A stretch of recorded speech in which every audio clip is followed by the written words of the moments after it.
I used to live in the middle of backwoods Pennsylvania, near a set of train tracks that ran through the woods. About once, maybe twice a week, I would hear the cry of a train horn splitting the air, always at a different time, but usually in the early morning or late evening. Sometimes it would even wake me from a dead sleep in the middle of the night. The little house I was renting was nice, at the very end of the cul-de-sac I lived in, and nestled back against a copse of trees. I wasn't entirely sure where the train tracks were, since they didn't run through town anywhere. But every time I was startled by the piercing cry, I thought it sounded like it was coming from the woods. The longer I lived in that little house, the more curious I got about the train. It probably sounds silly, but I've always liked trains, and even though I found the train horn startling, it was comforting in a weird way too. Every time it sounded, my ears would perk up, and I would find myself tracing the sound as it moved, trying to pinpoint exactly where it came from, and where it was going to. Finally, after about a year of that, I decided to take one of my days off and go look for the train tracks. I put a few bottles of water and some snacks in a backpack, put on my favorite pair of walking shoes, and practically skipped out the front door. It reminded me of being a kid. I didn't have the best home life, so it wasn't uncommon for me to pack a bag with enough provisions and comic books for the day before disappearing into the woods near our house. The woods were my escape, a place where I was safe from anger, yelling, and whatever my parents were throwing at each other that day. The forest was always calm and quiet. It made me feel safe, a feeling I couldn't always get at home. As I walked out my back door, I was reminded of that and how much I loved going for those walks as a kid. I'll admit, I think I was expecting it to feel just as safe and magical now, but oh, how wrong I was. The forest itself was perfect. Silence punctuated only by the occasional bird call or rustle of the leaves brushing each other in the wind. It was an early spring day, and the earth was spongy from recent rainfall. Dew dripped lazily from the green trees and sparkled on the tall grass as I walked through it. I made my way in the approximate direction I heard the train horn coming from. No real plan in mind for when I found it, just enjoying the breeze as it played with my hair. After about an hour, I finally found the train tracks and let out an excited whoop when they came into view. I raced forward like a little kid until I got right next to them. Then I began walking parallel to the tracks, towards the mountains in the distance. My parents had always told me not to walk near train tracks, but I always wanted to follow them just once to see where I wound up. I followed the train tracks with a spring in my step, not noticing the sun sinking lower in the sky until the shadows grew long enough in front of me to blend together into one big pool of shadow. When I realized the sun was starting to go down, I stopped. I had been so lost in my thoughts, and in finally fulfilling a childhood dream, that I hadn't realized how late it was. I turned around and followed the train tracks, now at a quicker pace, until I reached the area I thought I had started from. I was still following the tracks when a figure emerged from the twilight on the path in front of me. I couldn't make out any details, but it seemed to be entirely gray, like a smudge of ash on the horizon growing steadily larger. Something about it really unsettled me, which I attributed to being a woman walking alone at night and seeing a stranger approach in the twilight. I veered off the tracks and made my way through the woods, emerging one neighborhood over from my own, and followed the streets back to my house. Exhausted by the time I finally got there. I guess the stranger I saw on the tracks just left my mind. I didn't think about it at all for the rest of the night. And by the time I woke up the next day, I didn't even remember the vaguely unsettling encounter. It was a few weeks before I was able to make it back into the woods, but once another lazy day off came around, I packed my bag and escaped out the back door again. This time I left a bit earlier and went the other direction, towards what I assumed would be town, or maybe the next town over. I figured if I wandered to the next town by accident, I could always take a taxi home. This was before Uber was very popular. This time, I took a can of spray paint and made a huge blue X on one of the trees that I could see from the tracks, so I would know where to head back into the woods to get home. I can't say for sure, but that decision might have saved my life. Again, time seemed to escape me, and before I knew it, it was late afternoon. I turned myself around and once again saw a smudge on the distant horizon, slowly approaching me and taking shape.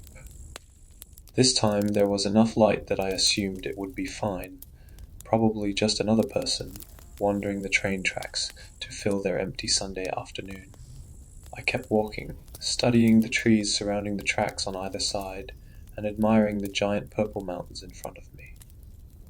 I was startled from my reverie to realize that what had been nothing more than a smudge, the last time I looked, was now a person, just a few hundred yards away at most. I studied him as he approached. He seemed to be wearing a grey three-piece suit and grey shoes.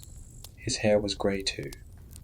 He carried some kind of bag. It looked like a white trash bag, like one of the really heavy-duty ones, and it almost looked like it was filled with a liquid.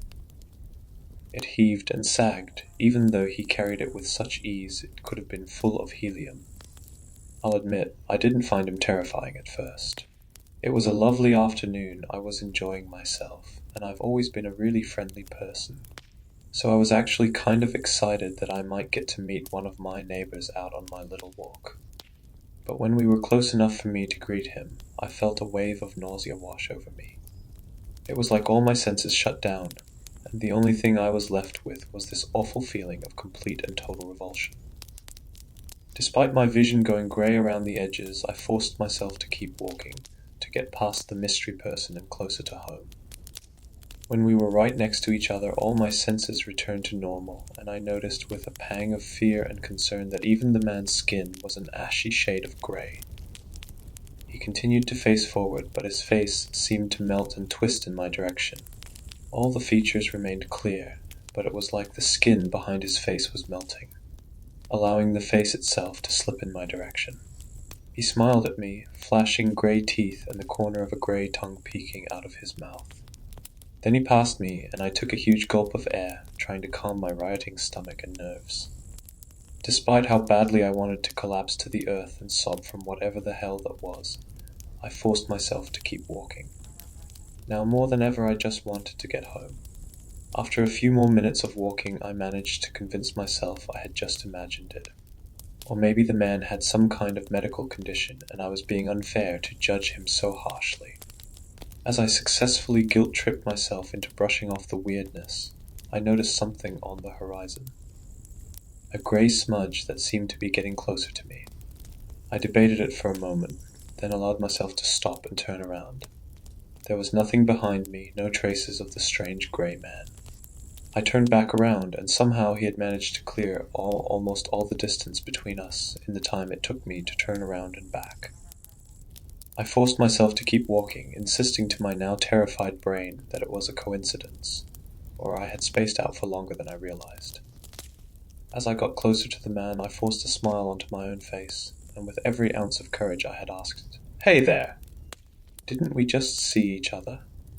The look on his face didn't alter in the slightest, and neither did his stride as he approached. His mouth opened, and a voice as grey as a tombstone said, "We'll be seeing a lot of each other." The smile on his face stayed in place as mine faltered and crashed, and I picked up my pace to get past him as quickly as possible. As I did, a scent I hadn't noticed before wafted from his trash bag to my nose, and I had to resist the need, it was more than an urge, to vomit. What I smelled can only be described as death, plain and simple. It assaulted my nostrils and filled my mind with images of death and destruction, things I never could have pictured on my own. War-torn battlefields scattered with the flesh and blood of innocent people, bodies torn apart by animals, corpses swaying in the breeze. Glassy eyes still begging for a savior even though it was far too late. I gasped, pressing my hands to my mouth and nose, and hurried away. After a few minutes the smell was gone, but the images and nausea remained. I couldn't understand what was wrong with me, and more than anything I just wanted to get home, to safety in my comfiest chair. But I was still at least an hour away from my house. I glanced behind me again, let out a sigh of relief when I saw the grey man still walking away from me, then bit my tongue so hard I drew blood when I turned back and saw another grey smudge on the horizon. I whipped my head around again, and saw he had disappeared. With resignation to my fate, I turned back around, already knowing what would be in front of me. Sure enough, the grey man with the grey smile was once again a few hundred yards in front of me. I bit back a little sob and looked around, wondering if I could get away from him somehow. Most of the area between the tracks and the trees was filled with grass and weeds that would go up at least to my waist.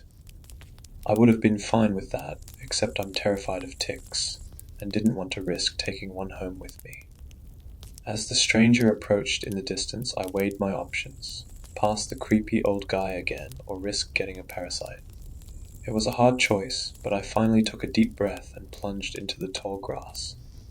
I glanced over at the tracks, almost against my will, and breathed a sigh of relief. He wasn't there. He must have done his little disappearing trick when I stepped off the tracks.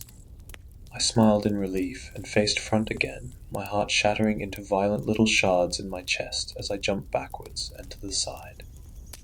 He was directly in front of me again, with that same carved-from-stone, grey-toothed smile. He continued walking forward, eyes on the horizon, fist clenched around the trash bag in his hand. I stopped moving and simply stared at him as he passed, begging my mind to make sense of what was happening. Something in the bag sloshed, and the smell of blood and death overwhelmed me, making me feel sick all over again. I pressed my hands into my eyes, but when I opened them, the grey man was still there, walking away from me, his pace the same as ever. I forced myself to root to the spot and watch him walk away. I waited until the shadows grew longer, and he was once again just a grey smudge on the horizon. When I turned back around, I was angry but not surprised to see the grey smear in front of me again. I sighed and continued walking, telling myself it was a coincidence, or I was imagining things. But as he came back into focus, a distant part of my mind screamed that I was in danger. I made the mistake of shoving that voice and its wisdom to the back of my mind. I had to get home. I didn't want to walk in the tall grass and risk getting a tick, and the grey man was going to be there no matter what I did. So I might as well follow the tracks until I made it back home. This time, when the grey man got closer, the smell was the first thing that greeted me. I choked down my vomit and blinked tears from my eyes as I took a deep breath and held it. When the man was about 10 feet from me, something in his smile changed. He didn't move exactly, but his lower jaw seemed to grow, as if the hinges of his jaw were melting and allowing his face to sink lower and lower. For the first time his eyes met mine, and I knew I had made a horrible mistake. By the time he passed me, his jaw was down to his chest, but his eyes had never left mine. Once he was behind me, I began sprinting, only interested in getting home before it was completely dark. Up ahead I could just see the bright blue X I had spray painted on the tree, and I veered away from the tracks again, now running through the grass with no other thought in mind than getting back home. But as I ran, my vision began to blur slightly. The shadows of the trees turned grey and seemed to take on more form.